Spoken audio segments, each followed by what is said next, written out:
C'est l'avant-dernier jour du festival du film francophone d'Angoulême, avec l'arrivée de l'équipe de Maria Rêve, menée par la merveilleuse Karine Viard, que je vois arriver, avec une robe bleue qui va aller très très bien avec ce tapis. Ça, on peut dire que vraiment vous respectez ce festival, que vous connaissez bien pour avoir été présidente du jury et même doublure lumière de notre amie Courgette. Le temps, l'espace d'une cérémonie de clôture où vous aviez été merveilleuse. Comment ça va, Karine? J'avais absolument pas compris ce que je faisais là. Je comprenais pas qui était Courgette. J'avais pas vu le film. On m'a mis une marionnette. On m'a dit vas-y, débrouille-toi. J'ai fait un exercice de ventriloque. Et vous avez été merveilleuse une fois de plus, comme vous êtes merveilleuse dans Marianne Rêve de Lauriane Escafre et Ivo Muller, qui sont là avec votre partenaire Grégory Gadebois. Bonjour, chers amis réalisateurs et trices, comment ça va? Après alors c'est mieux dans le micro, Lauriane. Ah oui, c'est ça. Voilà. Comment ça s'est passé? Parce que le lancement, je l'ai vu. J'étais avec vous. J'ai eu ce privilège. On a raté la projection. Mais c'est les applaudissements. C'était complètement incroyable. C'était magique. C'était au-delà de toutes nos espérances. C'était fort, c'était beau, c'était émouvant. Le public a réagi de façon incroyable. Ouais, les spectateurs et spectatrices angoumoisins et angoumoisines sont fantastiques. Et il est content, il a appris ce mot. Depuis, il essaie de le remplacer. Je l'utilise chaque fois que je peux. Ben oui, mais Karine le connaissait forcément. Non, j'ai oublié. D'ailleurs, je ne l'ai pas entendu. Angoumoisin et angoumoisine. Oui. Voilà. Maintenant, tu le sais. Grégory, ce n'est pas... Alors, vous étiez encore avec Délicieux, vous étiez venu, là vous venez avec Maria Rêve. Vous aimez bien Police. Oui, aussi. Mais pas avec Délicieux. Ah, pas avec Délicieux. Il n'avait pas mais pu vous venir. étiez dans Délicieux. Hein. Oui, voilà, bravo. Ah là, il est moins timide, qu'au moment de présenter les films, où il a une seule réplique, mais la bonne. Là, je réponds maintenant. Ouais, bravo. Ouais. Bravo. Excuse-moi. L'ambiance du festival vous plaît? Vous aimez y revenir? Ah oui, j'aime bien, on aime bien être là. Oh, ouais, c'est très agréable. Ouais. Franchement, c'est très sympathique. Les gens sont très gentils. Non, c'est vraiment bien. Et le fait que les salles soient pleines, c'est quand même un Ah encouragement. bah ça, c'est sûr. Ouais. Ouais, absolument. Parce qu'on ne s'attend pas forcément, vous le disiez ce matin... Un attentat? Non, ne dites pas ça, il y a le feu en Vigipirate qui est dans les parages, alors on ne voudrait pas avoir des ennuis. Non, mais vous le disiez ce matin, c'est vrai qu'on arrive dans des salles et on voit que même à 11h du matin, les gens sont levés, venus, ont fait l'effort de découvrir un film dont ils ne savent rien. Absolument, ils ont cette curiosité, cet amour du cinéma, ils en parlent entre eux, ils nous en parlent quand on les rencontre. C'est vraiment plaisant. Mais c'est normal parce qu'ils ont vu vraiment un très très beau film, une très belle comédie romantique et poétique. Vous dites ça à chaque fois ou pas? C'est ça que je voudrais savoir. Non, parce que d'abord, il n'y a pas que des comédies. Non, parce que j'étais en train de me dire, il n'y a pas que des comédies romantiques et poétiques. Donc du coup, je peux varier un peu, vous voyez. Mais quand on passe sur ce tapis bleu, on a quand même droit à un cortège de compliments. Oh bah oui, sinon, quand on invite les gens chez soi, c'est pas pour leur dire des méchancetés. Assieds-toi là, dégueulasse. Voilà, imaginez un peu. Franchement, non, ça se fait pas. Mais très sincèrement, non, mais cette belle comédie, cette belle comédie romantique, cette belle histoire d'amour entre cette femme de ménage et ce gardien d'une école de l'école des Beaux-Arts. Merci de venir à ma rescousse. Excuse-moi, moi je suis très fatiguée. J'ai passé une journée, j'ai travaillé tout le temps. On est en train de la perdre. Vraiment, je suis très fatiguée. Je préfère passer une journée. C'est moi, j'ai rien foutu, moi. Mais c'est une question de résistance. On en est vraiment synchrone, c'est parfait. Bon, alors tant pis. On les a perdus. Qu'est-ce qui vous a donné envie d'eux pour interpréter ces rôles? Alors, Grégory, vous le connaissiez déjà, Oui, forcément. Grégory, on avait une première aventure incroyable avec Grégory qui avait joué donc dans notre premier court-métrage Pile Poil. Et voilà, c'est un peu notre porte-bonheur, notre muse, on l'aime d'amour. Donc on lui a dit qu'il était obligé de jouer dans tous nos films après. C'est une bonne idée. Pour l'instant, il est consentant. Je sais pas si ça va changer ou pas, mais... Bon, à partir de maintenant, Karine va être obligée aussi. Et voilà, et on voulait te l'annoncer aussi, Karine, ce soir, voilà. Grégory, vous êtes à qui? Ah oui, tu crois. Et Karine, ouais, c'est... Ouais. Karine, elle hésite encore. Elle sait pas si... Elle se fait désirer. Et alors, qu'est-ce que ça vous fait à vous deux de vous filmer, puisque vous jouez aussi dans le film? C'est facile, c'est pas facile. Et quels partenaires sont-ils? C'est le moment de dire des vacheries. Oh, mais tu sais, on a... Très bon partenaire. très bons partenaires. On a bien ri avant, ouais. Ouais. Ah non, Même mais en plus, on a tourné un peu au début, nous, notre scène. Tout à fait. On l'a tourné au début. L'armée vient de passer. Et l'ingé son nous demandait d'arrêter de papoter. Parfois, on n'entendait pas le action tellement on papotait avant toutes les deux. Bravo. Et ouais, bravo, pas très professionnel. Non, mais avec Karine, c'était génial d'avoir une partenaire comme Karine. Moi, j'étais un peu impressionné au début quand même de jouer avec toi. Bah oui, bah si. Après, on est deux, donc c'est vrai que quand l'un joue, l'autre le dirige, donc c'est plus facile que quand on est tout seul, j'imagine, à la réalisation et au jeu. Donc là, c'était assez En fait, confortable. quand on joue, c'est un peu les vacances presque. Moi, je me souviens d'une journée où je faisais que jouer toute la journée. Du coup, je lui donne les clés du camion en début de journée, je suis tranquille, Voilà, je suis et moi, comédien, et on s'amuse, et non, c'est chouette. Et qu'est-ce qui vous a donné envie d'écrire cette histoire? Ah bah, je crois que c'est parti d'un personnage d'une femme de ménage, parce que ça raconte l'histoire d'une femme de ménage. Moi, j'ai une grand-mère qui est femme de ménage et j'ai toujours eu envie de... Toujours ta grand-mère? Non, oh là là, ça fait longtemps qu'elle est plus là. Mais j'avais envie de rendre visible l'invisible, certainement. Voilà. J'aime bien que Karine s'inquiète de savoir si Non, vous avez mamie est morte toujours depuis votre longtemps. grand-mère. Le Mamie, film a été mamie, tourné il y a un petit ouais. bout de temps, vous auriez pu quand même faire un effort avant. J'ai une grand-mère qui est femme de ménage. Non, j'avais une grand-mère, pardon. Voilà. Tu as raison, j'ai pas employé l'imparfait. Non, Mais tu as c'est- raison, c'est de ma faute. Oui, parfait. Mais mamie est partie depuis longtemps. Mamie Verfaille, ouais. Bien, le film sort bientôt, Le 28 septembre. le 28 septembre, donc il y a forcément un petit peu d'anxiété, mais Bah on oui, espère qu'il connaîtra le même succès Ouais. qu'ici à Angoulême. L'accueil est fou jusqu'à maintenant, donc on espère que ça va continuer dans cette belle lancée. Eh ben, je vous le souhaite. Merci beaucoup Merci. d'être venu Merci à sur toi. ce tapis bleu, avec cette belle robe bleue, avec vos beaux yeux bleus. Et quand je repense qu'à l'ouverture, on vous a vu sortir d'une mer bleue. C'était Sous ce beau ciel, bleu, voilà. C'était magnifique. Merci. Avec votre slip bleu, voilà, merci de le J'ai vérifié, préciser. il est bleu, il est Car bleu. c'est un festival où on aime la précision, il faut le rappeler. Merci infiniment, Karine, Lauriane, Grégory et Ivo. Merci Merci à vous, d'être merci au venus. Festival d'Angoulême. Et bravo à vous, car oui, j'aime vraiment cette comédie romantique poétique. Voilà. Merci beaucoup et vive Maria Rêve. Merci beaucoup. On va accueillir maintenant une autre équipe. Alors, les portes de ce fourgon Renault étant tellement grandes, j'en perds mes mots, que je ne sais pas qui vient. Voilà, et ça, c'est une belle surprise. Oh, je reconnais Leïla Bekti. Bonsoir. C'est donc l'équipe de C'est mon homme, le film de Guillaume Bureau avec Leïla Bekti, Karim Leclou, Jean-Charles Clichet. Bonsoir, merci d'être avec nous sur ce tapis bleu. Et j'ai envie de dire welcome back, même si c'est un festival du film francophone, parce qu'on avait eu le plaisir de vous avoir l'an passé avec Les Intranquilles. Oui, exactement. Donc c'est un plaisir pour vous de revenir présenter. Vous aimez bien présenter des films à Angoulême? Ah oui, j'aime beaucoup présenter les films à Angoulême. Et puis il y a une vraie proximité avec le public. Et puis ça annonce une belle rentrée. C'est bien, c'est la fin de l'été, le début d'un autre truc, c'est ça, hein? Voilà. Guillaume, dites-nous-en un peu plus sur C'est mon homme. Qu'est-ce que ça raconte cette histoire? C'est qui cet homme? Alors cet homme, c'est Karim Leclou, c'est un homme qui est amnésique et qui est reconnu par Leïla Bekti comme étant son mari, puisque son mari a disparu, donc on est en 1920 et son mari a disparu à la guerre, et donc elle ne croit pas qu'il est mort, elle est persuadée qu'il est vivant, et quand elle voit sa photo dans le journal, eh bien elle le reconnaît, elle va le chercher à l'asile où il est amnésique, ils réapprennent à s'aimer. Voilà, ensemble, mais là une autre femme apparaît et elle réclame cet homme comme étant son mari. Cette autre femme, c'est Louise Bourgoin. C'est Louise Bourgoin. Voilà.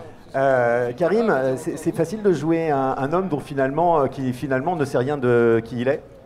Oui, en termes de texte, en termes d'improvisation, je trouve ça génial.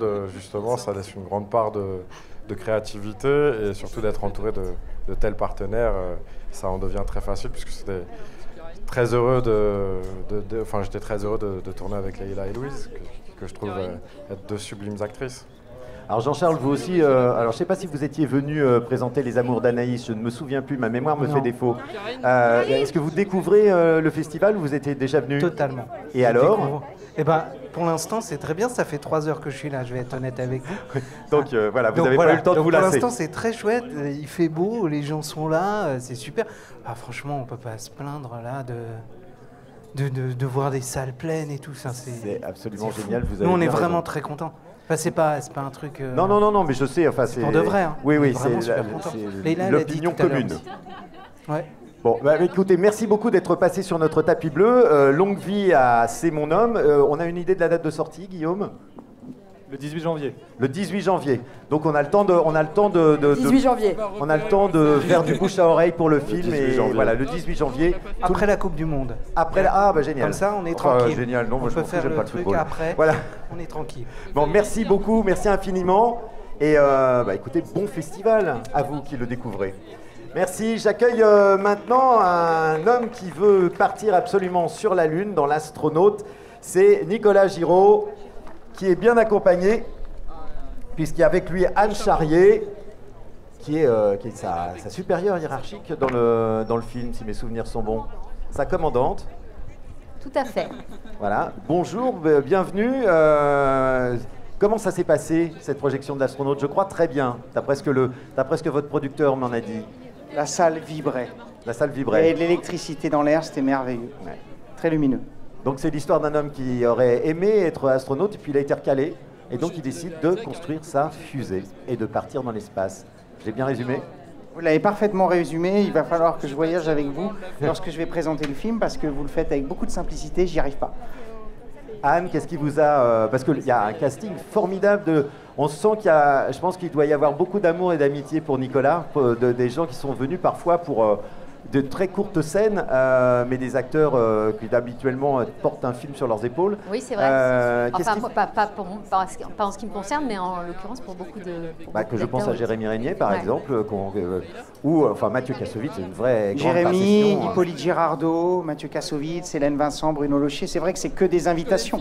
C'est un casting extraordinaire. Et vous, alors, qu'est-ce qui vous a plu dans cette histoire d'homme passionné? Finalement, c'est l'histoire d'un homme passionné. C'est comme l'histoire d'un type qui voudrait réaliser un deuxième film. Mais c'est d'abord la passion et l'intensité de Nicolas Giraud qui nous entraîne et qui nous amène avec lui dans cette aventure folle. Et puis, c'est un scénario, bien sûr. Et puis, c'est la métaphore avec notre métier aussi. Il faut poursuivre ses rêves, il faut y aller coûte que coûte, et malgré tout ce que les gens nous disent. Voilà, c'est ça qui est important.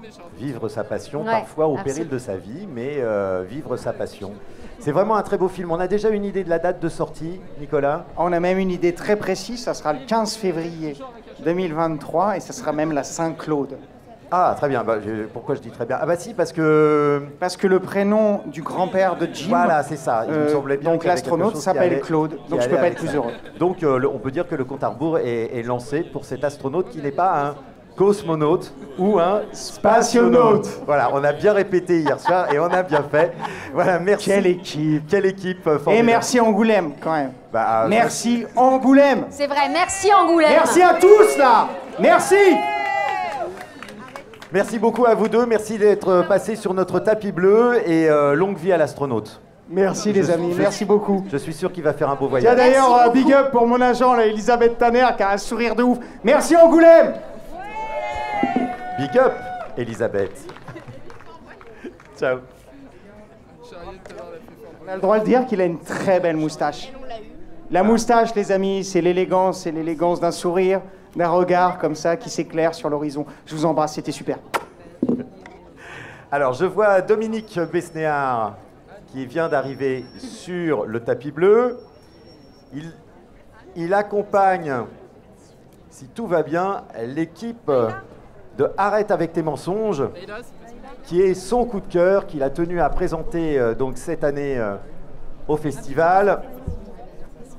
C'est l'adaptation du roman de Philippe Besson par Olivier Payon, à qui on devait déjà Tokyo Shaking, un film dans lequel on retrouve Guillaume de Tonquédec, Victor Belmondo, Guylaine Londaise, Julien de Saint-Jean et Jérémy Gillet. Alors Dominique, tu vas commencer par nous dire pourquoi ce film est ton coup de cœur. Qu'est-ce qui t'a tant plu? D'abord, j'ai beaucoup aimé ce film. Philippe Besson est un auteur que j'aime beaucoup, qui fait un livre tous les ans. C'est un peu comme Françoise Sagan. Alors, il y en a qui sont mieux que d'autres, et celui-là, il est absolument parfait. Ah, il est sublime. Et c'est une histoire qui m'a touché. Je me suis un peu identifié dans le personnage. Voilà, donc... et en plus, que ça se tourne dans le coin. Absolument. Ça s'est tourné, on parle de Barbezieux, mais c'est tourné à Cognac. Cognac, absolument. Et voilà, donc c'est un film... je sais pas, c'est un film qui m'a ému, voilà, donc quelquefois, il n'y a pas besoin d'explication. Non, il n'y a pas besoin d'explication, le film est vraiment formidable. Voilà, les voilà alors, du reste. Donc Olivier Payon est là. Olivier. On va l'inviter à venir nous rejoindre, le réalisateur. Je vois Victor Belmondo qu'on va aussi inviter à venir. La formidable Guylaine Londaise, à qui j'annonce tout de go que je suis le président de son fan club. Voilà. Également avec nous, Julien de Saint-Jean et Jérémy Gillet, que je vais appeler à venir nous rejoindre. Et puis, le formidable Guillaume de Tonquédec. Ah bah oui, c'est le minimum. Formidable, c'est le minimum. Et alors, je vais te laisser parler avec les acteurs, mais moi j'adore quand le cinéma prend des amateurs ou des gens dont c'est pas le métier et qui prouvent que, voilà, qu'ils ont beaucoup de talent. Quand je fais du casting, j'ai fait un film qui s'appelait L'Entourloupe. Il y avait Marielle, Dutronc et Lanvin, et 3 acteurs et plein de non-professionnels. Et dans ce film, il y a Madame Marie-Lou, qui fait ses débuts d'actrice, et voilà. Et voilà, donc, on va l'applaudir. Et alors, elle racontera comment elle a été choisie. Hein. Qui joue votre grand-mère, Victor. Voilà. Alors maintenant, je vous laisse tout. Hein. Marie-Lou, c'est la grand-mère de Victor. Et vous verrez dans le film, on a tourné dans une ferme, en fait, on cherchait une ferme, etc. Et la fermière, c'était Marie-Lou qui nous faisait visiter. Et à un moment, elle m'a dit que son acteur préféré, c'était Jean-Paul Belmondo. Et donc, sans lui dire, je lui ai demandé de jouer dans mon film. Voilà, imaginez son choc quand elle a vu qui était son petit-fils. J'étais agréablement surprise et j'en conserve un très bon souvenir. Bon, voilà. C'est toute l'équipe. Bon, voilà. Guillaume, qu'est-ce qui vous a donné l'envie d'être ce personnage, cet homme qui garde un souvenir ému d'un amour de jeunesse et qui va donc revivre cet amour quelque part grâce au fils de cet homme qu'il avait aimé? J'avais entendu parler de l'histoire, je connaissais l'histoire, et je me suis dit mais quelle belle histoire, j'adorerais un jour jouer quelque chose comme ça. Et puis un jour, Olivier m'a appelé pour me proposer de jouer dans cette histoire. J'ai donc lu le scénario, j'ai eu comme Dominique, un coup de foudre et un coup de cœur pour le scénario, parce que il y a quelque chose d'essentiel qui est dit sur la vie, sur est-ce qu'on va avoir le courage de vivre sa vie, est-ce qu'on va avoir le courage de l'assumer auprès de tout le monde, est-ce que c'est quoi réussir sa vie, passer à côté de sa vie, c'est l'un des thèmes centraux de ce film, et je le trouve particulièrement bouleversant, voilà. Et l'écriture est formidable, quoi. C'était vraiment une histoire d'écriture et de rencontre. Mais je peux pas tout raconter de Olivier, notre rencontre, où on a pleuré tous les deux dès la première rencontre, on peut le dire, ouais. Puis on n'a pas arrêté de pleurer, voilà, pendant tout le tournage de ce film. Victor, je vous passe le micro. Qu'est-ce qui vous a donné envie de faire ce film? Déjà la rencontre avec Olivier, ça a été pareil, hein, un coup de foudre tout de suite. Le scénario, c'est une histoire tout de suite très très forte. Le scénario est très très bien écrit. Tous les personnages ont quelque chose à défendre. C'est assez, voilà, le scénario m'a bouleversé, la rencontre avec Olivier m'a bouleversé, et puis ensuite il a fallu passer un casting, et ça va, heureusement, ça l'a fait. Je vois déjà une équipe qui arrive, donc je vais devoir vous libérer, mais je ne veux pas que vous partiez sans entendre la douce voix de Guylaine Londaise, dont je suis totalement fan, qui a le droit à 2 micros dedans. Alors, Guylaine, vous êtes là tout au long du film, et vous avez une scène absolument magnifique dans le film, avec Guillaume, qui est vraiment extraordinaire. Qu'est-ce qui vous a donné envie de jouer ce personnage? Me rencontrer, elle voulait me rencontrer. Ça va, je comprends. Aussi. C'est Olivier, ce tendre Olivier qui m'a demandé assez rapidement, avant que tout le monde arrive, de participer à ce si joli film. Et puis Olivier est un être tendre et fidèle et constant dans son envie. Et avant même que je lise vraiment les dernières versions, parce qu'il y en a eu quelques-unes, et ben c'était évident que oui, bien sûr, je suis dans le film. Puis le film est vraiment beau, le scénario Ah, il beau. est magnifique. Et d'après un roman qui l'est tout autant, quoi. Magnifique. Merci à vous d'être Merci à venus vous. pour Patrick, présenter. on est obligé juste de dire un mot, ils sont trop bien. Ah ouais. Jérémy Alors- et Julien, tu dis juste bonjour. Bonjour. Bonjour, voilà. Bonjour. Alors Jérémy Gillet qui joue vous jeune. Ouais, c'est ça. Voilà. C'est pas mal. Tu vois ce que tu vas devenir. Voilà. Je suis ravi. Voilà.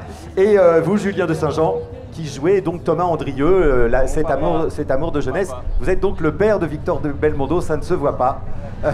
Il faut Si, bien ça dire. se voit, ça se On voit, a ça bien se eu voit. Gwendoline Amon qui était la mère de Lynn Renault. Décidément, le cinéma français, c'est n'importe quoi. Merci beaucoup à vous tous. Le film sort quand ? Le 18 janvier. Oh, il y a embouteillage le 18 janvier.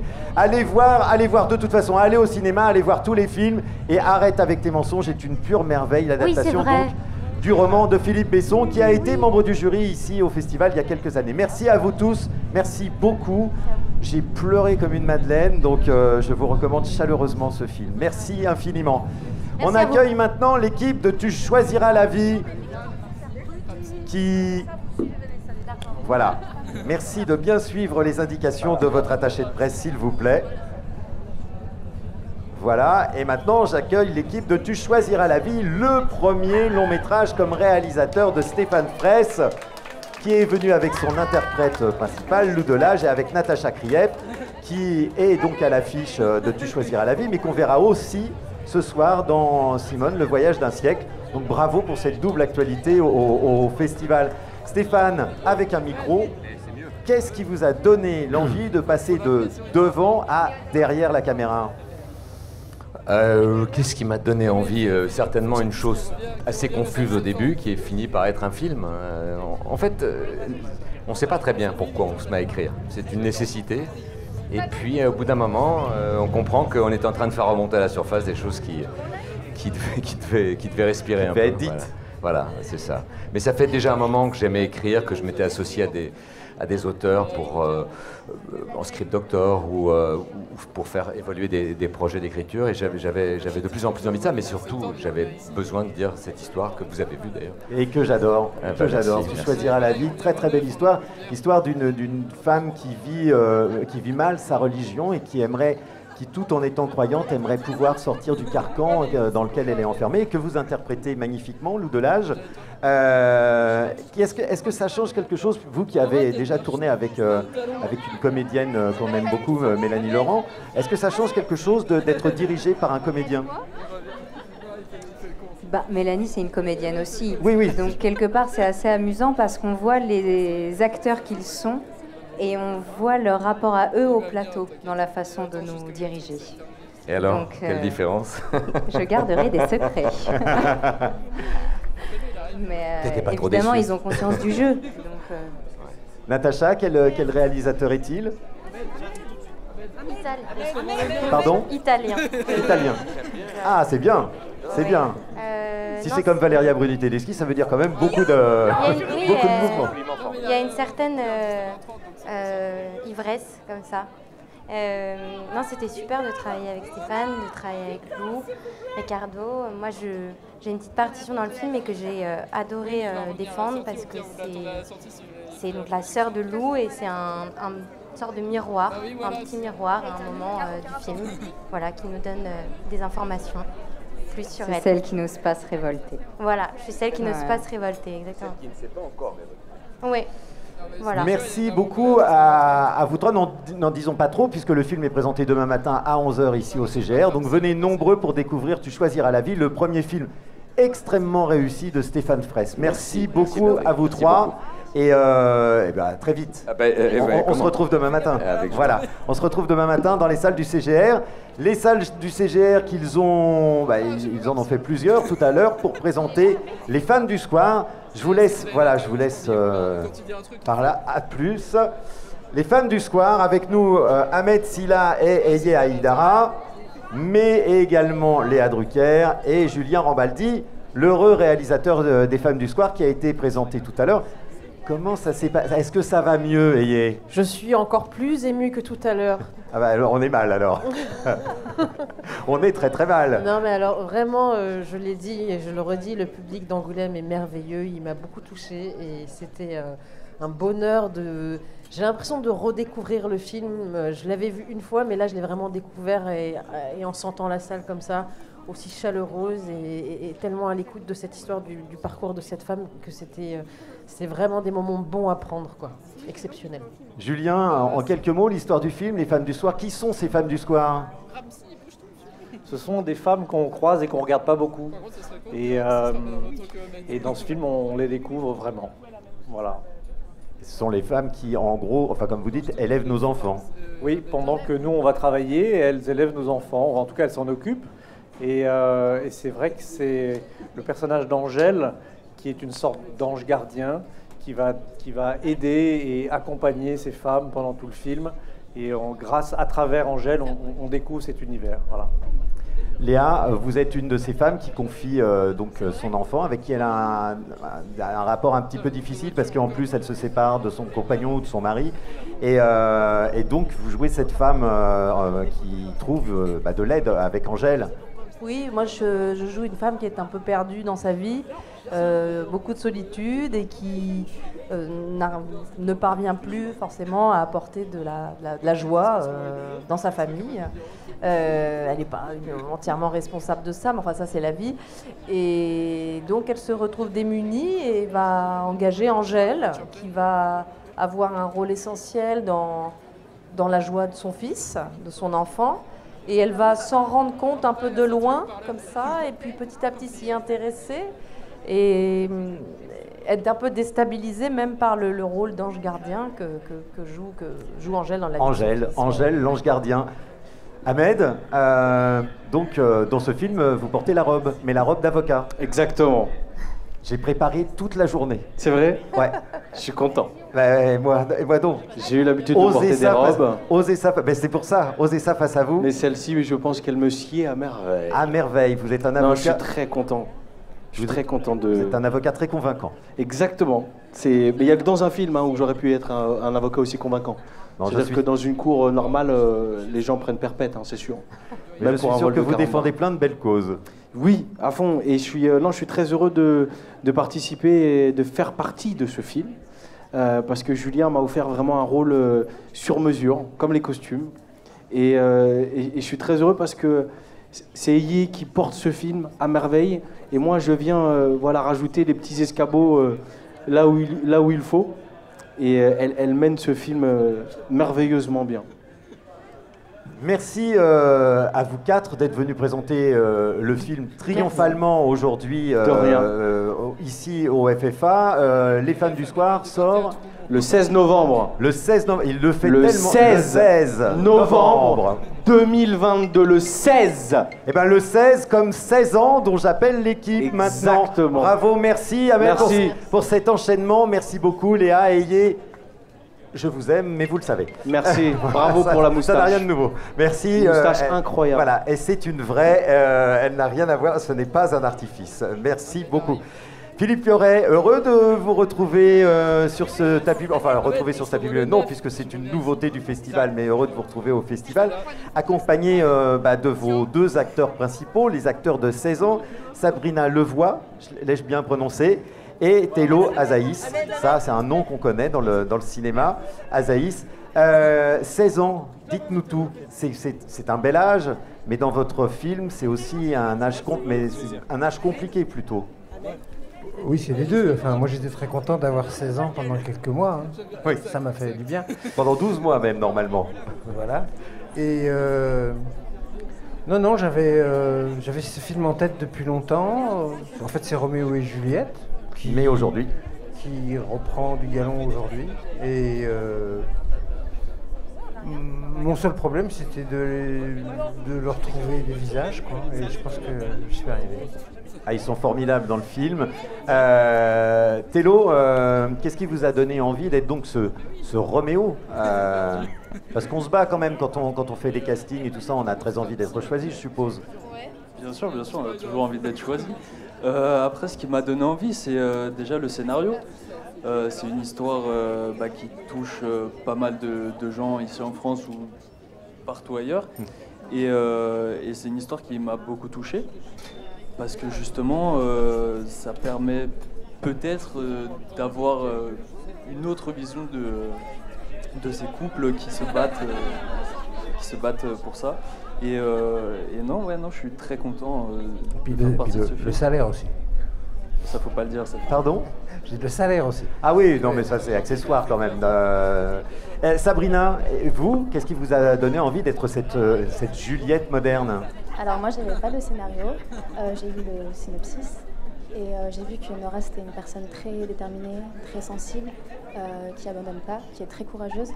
Donc c'était une personne que j'avais vraiment envie d'incarner. Donc je suis très heureuse d'avoir eu la chance de jouer dans ce rôle.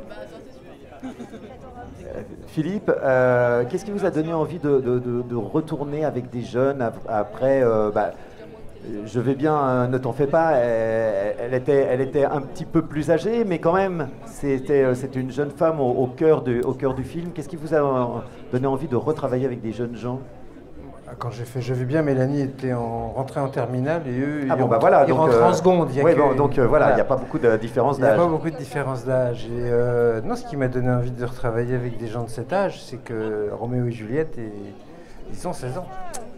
Oui, c'est ça. Ah oui. C'est exactement ce qu'on a tendance à oublier. Ce sont vraiment des adolescents. Non, et puis que ça revisiter cette histoire aujourd'hui avait un vrai intérêt parce que c'est les Capulet et les Montaigu, comme je disais, on ne sait pas pourquoi ils ne s'aimaient pas.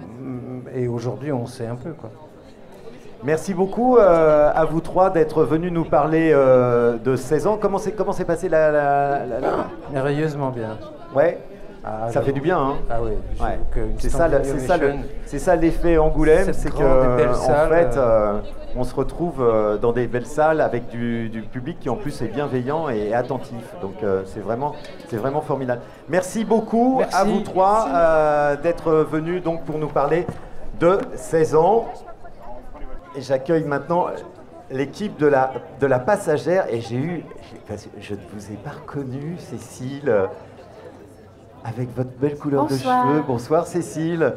Bonsoir Grégoire, vous allez bien? Très bien. Très bien. Alors vous venez pour présenter donc La Passagère ici au festival. C'est un film qui est présenté dans le cadre des premiers rendez-vous puisque c'est un premier film. Comme quoi c'est bien organisé. Qui est cette Passagère, Cécile? Alors c'est une marin-pêcheur. Nous avons notre petit bateau. Ouais. Nous engageons un apprenti. Et voilà. Et c'est une histoire d'amour, avec tout ce qu'il y a de romantique, de romanesque. Et c'est une histoire d'amour un petit peu spéciale, voilà, qui vient un peu buter contre les normes de la société. Mais il y a une dimension universelle et humaniste avant tout. On dépasse tout ça pour vraiment vibrer. C'est un film très sensuel. Et dans cet univers, voilà, on a tourné à Noirmoutier. Mais c'est censé être sur une île qui est un peu la représentation d'une micro-société avec justement ce regard, ce jugement. Mais c'est avant tout vraiment une histoire d'amour avec une héroïne très romanesque, vue par le point de vue de ce jeune stagiaire comme ça. Et voilà, et Grégoire joue mon mari. Voilà. J'ai la chance, l'immense privilège d'être le mari de Cécile. Pendant 1h30. C'est un beau personnage, hein. C'est un très beau personnage. C'est un beau personnage. Alors, non, mais c'est vrai, il est plutôt compréhensif, aimant, et il essaye plutôt d'arrondir les angles dans cette histoire qu'il subit. Ouais, il est sympa. Il subit, mais il est l'environnement aussi de cette femme-là. Et c'est vrai que c'est un film qui marche beaucoup avec ça. La réalisatrice Héloïse Péloquet travaille beaucoup dans cet endroit-là depuis ses débuts. Et moi, je trouve que c'est un personnage qui fait partie de son environnement direct et du coup de l'environnement qu'elle a réussi à épouser, qu'elle s'est fait accepter aussi par ces gens-là. Oui. Et elle redevient presque passagère au bénéfice de cette histoire d'amour effectivement très, très sensuelle et très belle. Elle s'appelle La Passagère parce qu'elle est de passage. C'est une Belge. Oui, ce n'est pas une Ilienne, elle-même est arrivée sur cette île. Elle a été accueillie par les gens de l'île. Et il faut savoir que nous sommes les trois seuls acteurs de la distribution. Tout le reste, ce sont des non-acteurs, des gens de l'île que Héloïse Péloquet, la réalisatrice, a l'habitude de filmer et qui sont merveilleux. Ils sont merveilleux. Je pense à cet homme qui se sent trahi par vous. Oui, Jean-Pierre. Qui est absolument formidable quand on le voit. Il y a un aspect physique quand même dans ce film. C'est qu'à un moment, il faut aller les chercher, les cajots, les poissons et tout ça et tout ça. Oui. Ça demande un entraînement, enfin je sais pas. Oui, on s'est vraiment entraîné. Parce que vous êtes tous les deux très très convaincants. Hein. Oui, on sait, parce que pour Héloïse Péloquet, c'était très important la représentation juste de ces gestes-là. C'est très concret, c'est très naturaliste. Et nous, c'était passionnant de se plonger dans... Voilà, on a été vraiment sur un vrai bateau, avec le bateau qui tourne dans le film, et on a vraiment appris à relever les casiers. Qui tourne et qui tangue. Oui, pour pêcher les crabes, les homards et les araignées de mer. Ouais. Et donc, je suppose qu'on a bien mangé sur ce tournage. Et à la fin, nous avons dû sacrifier nos partenaires de jeu et nous les avons mangés. On les a dévorés. Mais on a eu vraiment de la peine. Hein. Je vous assure que c'est la première fois de ma vie, et depuis, je n'ai plus la même vision sur les crustacés. J'ai eu une empathie et une émotion, un vrai lien émotionnel avec ces animaux. C'est vrai, quand on le pêche soi-même, c'est pas la même histoire. Ah, c'est clair. Oui. Merci beaucoup à vous deux d'être venus nous parler de La Passagère sur ce tapis bleu. Au plaisir de vous retrouver. Sur une île ou ailleurs. En tout cas, merci beaucoup d'être passé. La Passagère d'Héloïse Péloquet, donc, qui était présentée ici en premier rendez-vous. Merci. Qui sera présentée demain. Qui sera présentée demain, pardon, en premier rendez-vous. À 14h30. Voilà. Vous connaissez mieux le programme que moi. C'est normal. Je vais vous engager, chère Cécile. Merci beaucoup. Merci à vous deux d'être venus. Merci. On va accueillir maintenant une autre équipe, parce qu'il y a le défilé de stars sur ce tapis bleu. Maintenant, c'est l'équipe du 6e enfant. Je vous laisse vous diriger vers les salles. Merci. Au revoir Cécile. Au revoir Grégoire. Le 6e enfant, un des films de la compétition de Léopold Legrand que j'accueille et qui est accompagné de Sarah Giraudot, de Damien Bonnard, de Judith Chemla. Merci à vous quatre. Ah, c'est bien, bravo. Ça, Damien Bonnard respecte la planète en direct. Si à seconde vous ne voit plus, parce que bleu sur bleu, du coup, bravo, c'est magnifique. Et Benjamin, donc, qui parle avec ses parents qui ont déjà été nommés dans la salle. Voilà, catégorie meilleurs parents. Bravo, messieurs, dames. Merci de faire partie du public. Benjamin Laverne, donc, qui est avec nous. Et qui présente lui aussi en compétition le 6e enfant de Léopold Legrand. Bonsoir. Léopold, oh là, oui, ça je ne te connaissais pas comme ça, je ne savais pas que tu avais ça en toi. Voilà. Ce timbre. Léopold, en quelques mots, qui est ce 6e enfant? Eh ben, c'est l'enfant de... Il n'est pas venu, mais c'est l'enfant de ces deux familles. Donc c'est l'histoire de deux couples. Judith Chemla et Damien Bonnard, et d'un côté, et Sarah Giraudot et Benjamin Laverne de l'autre. Exactement. Et Damien et Judith ont 5 enfants, un 6e qui arrive, et il y a des problèmes. Ils ne savent pas comment ils vont pouvoir l'assumer, et ils rencontrent un couple qui n'arrive pas à avoir d'enfants, qui a eu un grand, un parcours pour essayer d'enfanter, et voilà, ils vont procéder à un impensable échange. Voilà. Judith, qu'est-ce qui... Pardon, j'en perds ma voix. Judith, oui, non, mais le film est absolument magnifique. Et qu'est-ce qui vous a donné l'envie de jouer cette mère qui, 6 enfants, il y a un moment où c'est plus possible. Et en tout cas, par rapport à votre couple, les problèmes d'argent, etc., etc. Qu'est-ce qui vous a donné envie de jouer ce personnage? Avant tout, le talent de Léo, vraiment. Et il y en a. Le talent de ses courts-métrages, vraiment la sincérité de son propos, son talent, quoi. Et puis l'écriture très très forte, immédiate, un engrenage, presque un thriller intime, dont on peut pas lâcher, quoi. Jusqu'à la fin, on est happé. Et puis une sensibilité, un attachement, une grande curiosité aussi pour ces gens qui vivent comme ça, le peuple des gens du voyage, qui vivent vraiment autrement que nous, qui sont épris de liberté en même temps, dont l'existence est régie aussi par des coutumes et une grande pression religieuse. Voilà, ça m'a... Voilà. Je ne pouvais pas dire non, quoi. Voilà. Et vous, Sarah? Alors, Les mêmes raisons que Judith, effectivement, l'écriture était assez implacable, c'est-à-dire qu'il y a eu un coup de cœur assez direct sur le scénario, aussi sur les premiers films de Léo, où on a pu vraiment découvrir un regard et une vraie intensité, et le tout accompagné d'un sujet qui me tient particulièrement à cœur, la maternité. Et voilà, ça m'a bouleversée et on a vécu ce tournage avec beaucoup d'amour. Donc merci Léo. Damien, Benjamin, on va vous garder après parce que vous avez un autre film je ne parlerai pas pour celui-là, c'est ça que vous êtes en train de me dire. Mais vous allez, je répondrai aux questions du 6e enfant pour l'autre film. Vous allez voir comment vous allez faire habilement la transition. Damien, ce rôle, je vous va à merveille. Vous êtes formidable une fois de plus dedans. Je suis avec la gueule pétée. Ouais. Non, pas pour ça, parce qu'on voit que c'est un homme qui est dépassé par les événements et qui a beaucoup d'amour pour sa femme et ses enfants, et pour qui c'est une déchirure. C'est les mêmes raisons. Enfin, c'est d'abord la rencontre que j'avais fait avec Léopold dans un festival. On s'était vu pour un court-métrage qu'il avait fait qui s'appelait Comme quoi c'est utile les festivals. Et on a échangé humainement, et puis après, ça a été peut-être 1 an après, 2 ans après, je sais plus. Il y a eu ce scénario qui est arrivé, et comme elles l'ont dit, qui était une fois lu, on a juste envie de dire oui. Et puis surtout les partenaires, parce qu'en fait c'est très vite, c'était cette bande-là. C'était L'APA. J'ai été appâté. Et puis en vrai, j'ai l'impression de me répéter, mais je crois que je vais le répéter quelques temps. Sa force de réalisateur en fait, et de metteur en scène, et de directeur d'acteur, et sa force d'artiste, à Monsieur Léopold Legrand pour le 6e enfant, voilà. Et qu'est-ce que rien de dire que le film est magnifique et qu'il a été présenté en compétition et qu'on lui souhaite le meilleur, comme on souhaite le meilleur à ce 6e enfant. Ouais, mais même plus que le meilleur. Ouais. Voilà, bon. Merci beaucoup d'être venu en parler brièvement sur ce tapis bleu. Je garde Benjamin car je vois Rebecca Marder, sa partenaire de grandes espérances. Marder.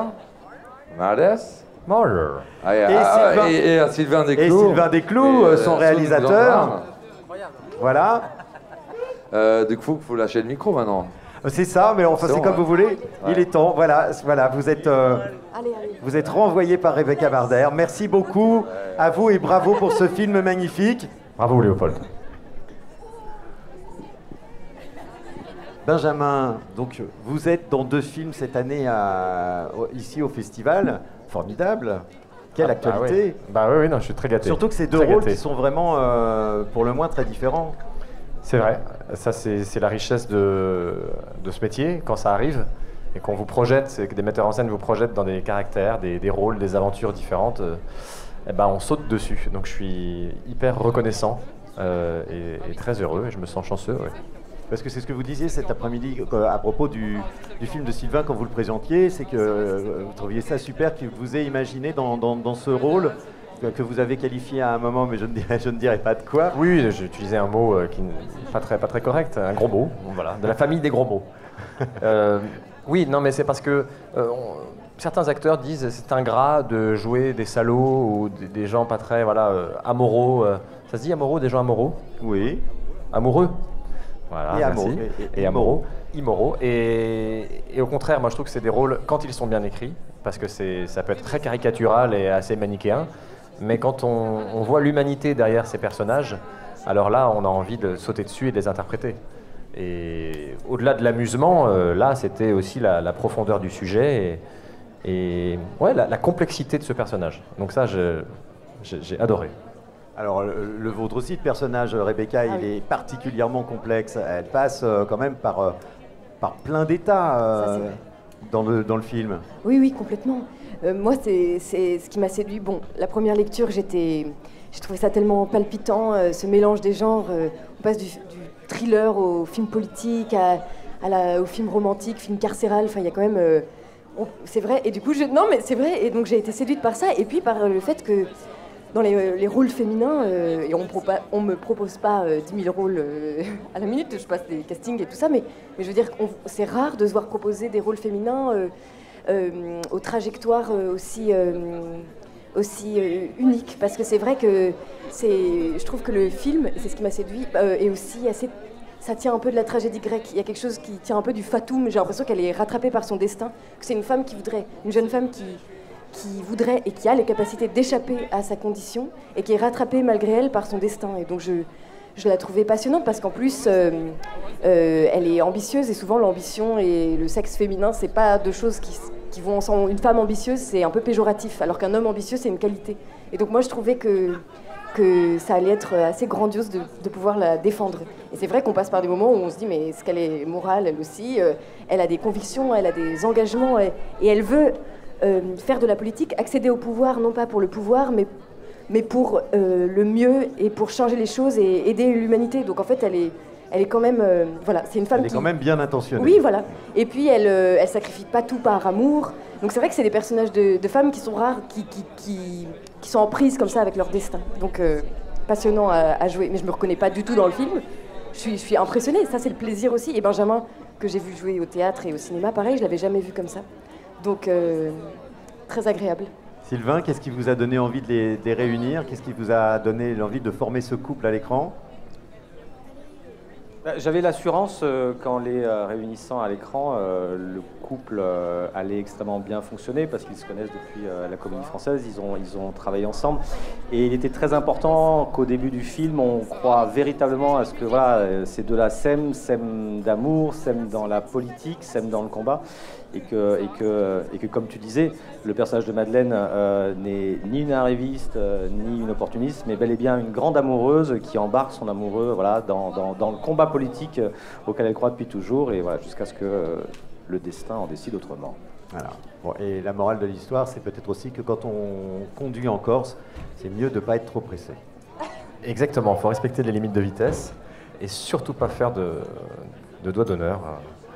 Voilà. Je ne dis pas plus. À d'autres conducteurs. Voilà. Mais il ne faut jamais faire de doigt d'honneur. Méfiez-vous des Corses en voiture. En voiture. Je mets sur la Corse. J'embrasse tous les Corses à Angoulême. Voilà. Et tous les Angoumoisins, bien sûr. Et tous les Angoumoisins d'origine corse.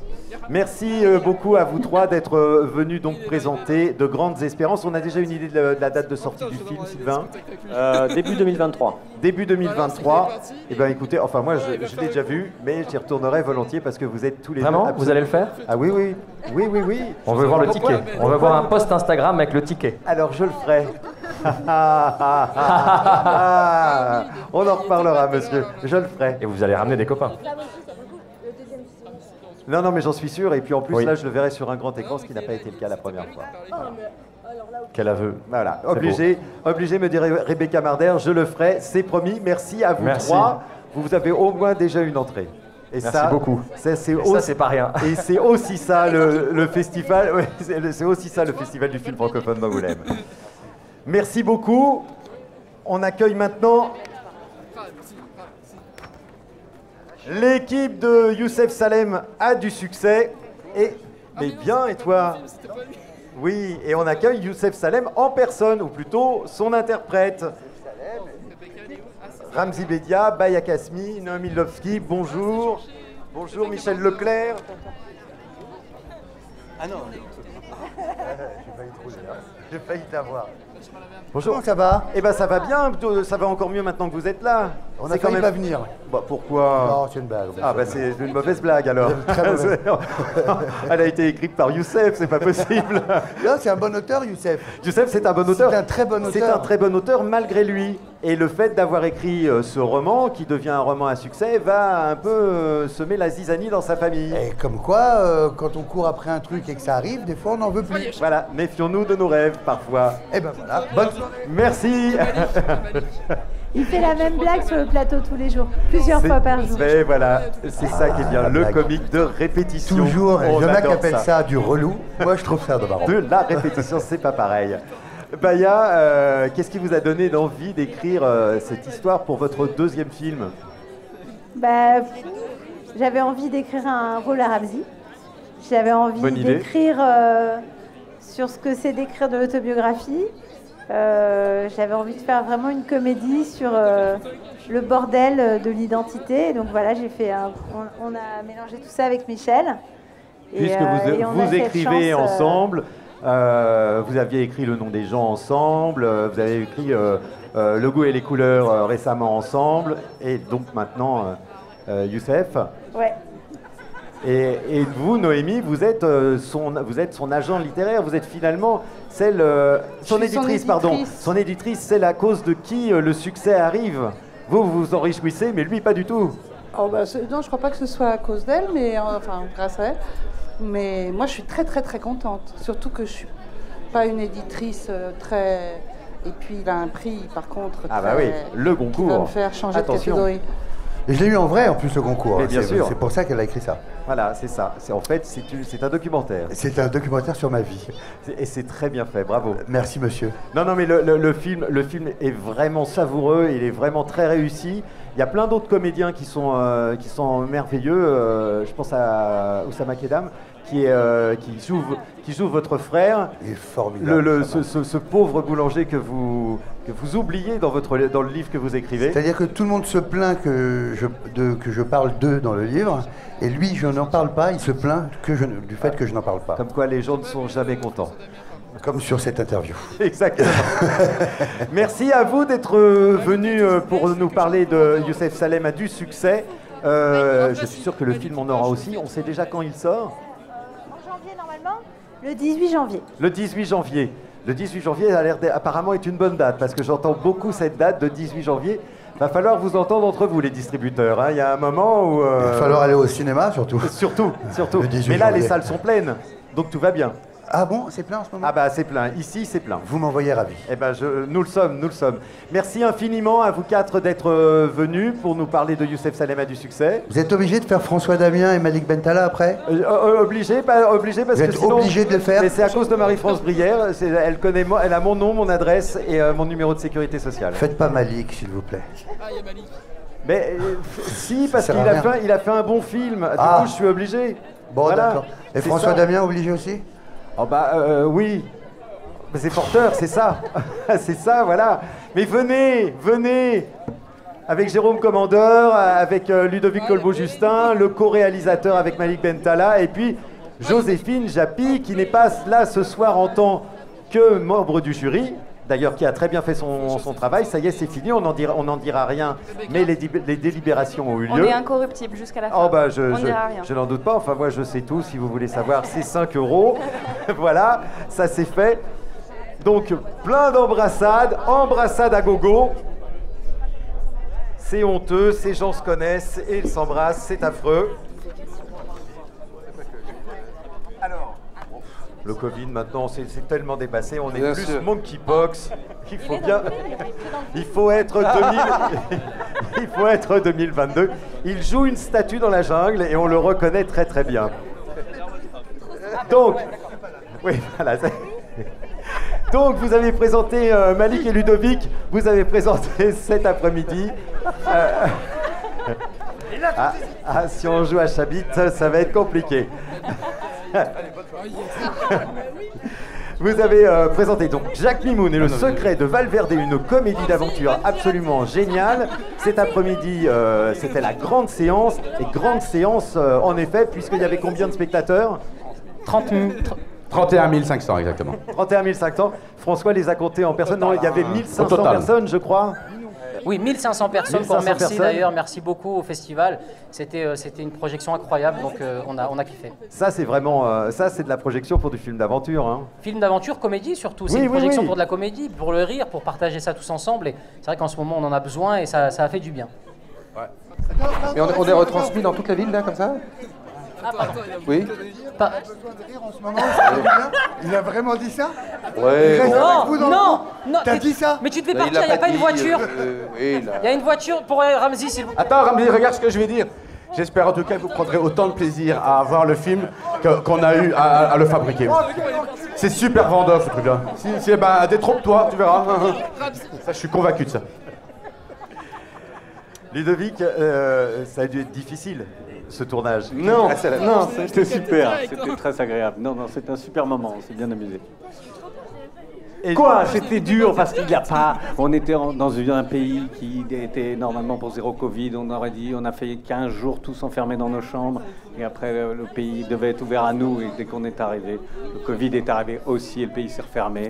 Donc on a subi le Covid, la météo, ça a été long, Patrick, tu ramènes en Thaïlande, on tourne en Thaïlande, tu ramènes François Damiens, c'est Benoît Magimel en Thaïlande. La question, évidemment que ça s'est mal passé. Le 3e jour, ils étaient en Birmanie en scooter. Donc évidemment qu'on les reprendra pas s'il y a une suite. C'est grâce au public qu'on a la chance de faire une suite. Heureusement que Joséphine et Jérôme étaient là. Ils seront là pour la suite. Eux, ils seront là, évidemment. Mais François Damiens, c'est ingérable. Ça vire un peu sec, mais c'est vrai, c'est un peu l'esprit. Le ton, ça se tend, mais le fond est vrai. C'est pas agréable, en tout cas, comme moment que je vis, là. Non, mais on est honnête avec Angoulême. Je suis mal à l'aise. Je vais essayer de vous donner la parole parce que je me demande comment vous avez fait pour survivre, non pas dans la jungle, mais au milieu de cette équipe. Je suis rentrée en bonne santé, malgré ce qu'on pourrait penser. Non, franchement, à l'image de ce qui se passe là, quoi. J'étais au milieu de tous ces mecs et j'avais du mal à garder mon sang-froid, à ne pas rigoler, y compris pendant les prises, quoi. Donc voilà, donc c'est un peu à l'image de ce qu'on vit pendant l'interview ici. J'ai eu l'impression, Jérôme, que vous vous inquiétiez soudainement de la météo. Là maintenant? Oui. Non, je regarde, je suis connecté au divin, voilà. Plus je vieillis, plus je pense à l'après, voilà. Bon, bravo pour votre film au passage qui est sorti... Alors, c'est pas le lieu, mais alors vraiment, je le prends avec plaisir. Merci beaucoup, Malik qui faisait une petite apparition. Absolument. François et Joséphine, je ne les ai pas choisis. Voilà. Non. Et en voyant Jacques Mimoun, on comprend mieux pourquoi. Non, oui, déjà, vous étiez, si mes souvenirs sont bons, le directeur de la prison. Patron de la prison, exactement. Voilà. Et écoutez, merci à vous 5 d'être venus, d'avoir présenté avec un énorme succès Jacques Mimoun et Le Secret de Valverde. Moi, j'ai adoré, je me suis régalé à ce film et je l'ai vu alors que les effets spéciaux n'étaient même pas terminés, comme quoi il y a vraiment, on est vraiment ambiancé, serais-je tenté de dire. Oui. Bravo, si vous avez aimé... Pardon, c'est une interview qui passe dans les rues d'Angoulême, hein, c'est ça. On est retransmis dans les rues d'Angoulême. C'est que là, on est dans une impasse, il y a une vieille en train de faire des pâtes avec 2 chats, elle nous entend. Voilà, on est dans Angoulême là. Voilà. On est dans Angoulême, mais pas seulement. On fait beaucoup d'interviews, mais on ne sait jamais où c'est retransmis. Donc là, on est dans les rues. Dans les rues. D'accord, tout à fait. Et sur les réseaux sociaux. Et sur, bien que sûr. Vous connaissez bien. Bien sûr. Voilà. Bien sûr, En tout cas, je tenais à remercier Marie-France et Dominique.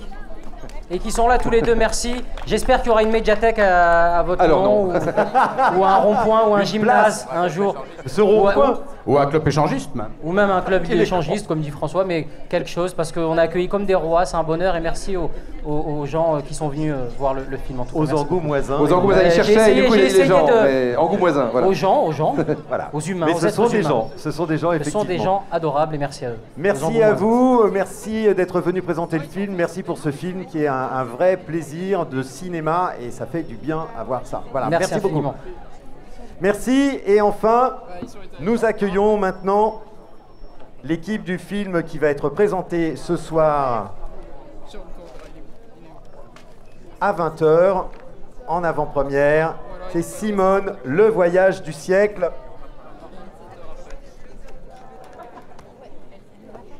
Le nouveau film d'Olivier Dahan. Voilà, suivez le guide. Voilà, j'accueille donc Olivier Dahan, qui est accompagné d'Elsa Zilberstein, de Rebecca Marder, puisqu'elle est aussi à l'affiche de Simone Le Voyage du siècle, d'Élodie Bouchez, qui est avec nous, et Natacha Kriev devait être avec nous, mais on va peut-être la revoir. En tout cas, on l'a vu. Bonjour Olivier, merci d'être présent à Angoulême pour présenter Simone, Le Voyage du siècle. Je serais tenté de dire enfin. Parce que... Oui, ça fait un moment. Ça fait, voilà, le film est en boîte, mais avec les événements et tout ce qui s'est passé ces derniers temps... Il y a eu beaucoup de vagues de Covid qui ont fait que ça a retardé d'autant, en fait. Qu'est-ce qui vous a donné l'envie de faire ce nouveau portrait de femme après le portrait d'Edith Piaf et le portrait de Grace Kelly? C'est Elsa qui est venue un soir ou un après-midi, je sais plus, me proposer. Et en fait, j'avais depuis longtemps l'envie de faire je voulais faire depuis le départ 3 films qui soient 3 portraits de femmes. Et donc, j'avais envie depuis le début de faire aussi une femme politique. Et donc, quand Elsa est venue me parler éventuellement de faire un film sur Simone Veil avec elle, ça s'est fait en réfléchissant dans la soirée, j'imagine. Elsa, pourquoi teniez-vous tant à être Simone Veil? Parce que je pense que c'est une femme hors du commun, exceptionnelle, et que je trouvais qu'il fallait lui rendre hommage. J'ai eu la chance de la rencontrer, de la connaître et de passer un peu de temps avec elle. Et assez vite, quand je l'ai rencontrée, je me suis dit il faut faire un grand film sur cette femme. Et voilà, l'idée a germé, ça a mis du temps, et je pensais qu'Olivier était la bonne personne pour faire ce film. Parce que c'est une femme qui est un modèle de résilience, de courage, de volontarisme, de force et de puissance et elle a un parcours exceptionnel. Voilà, et je trouvais que c'était important pour la transmission, pour les jeunes générations, de faire découvrir une femme comme celle-ci. Voilà.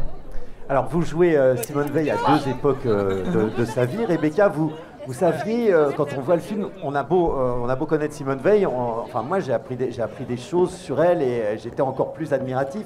Est-ce qu'il y a des moments de son parcours que vous ne connaissiez pas et que vous avez découvert grâce au film?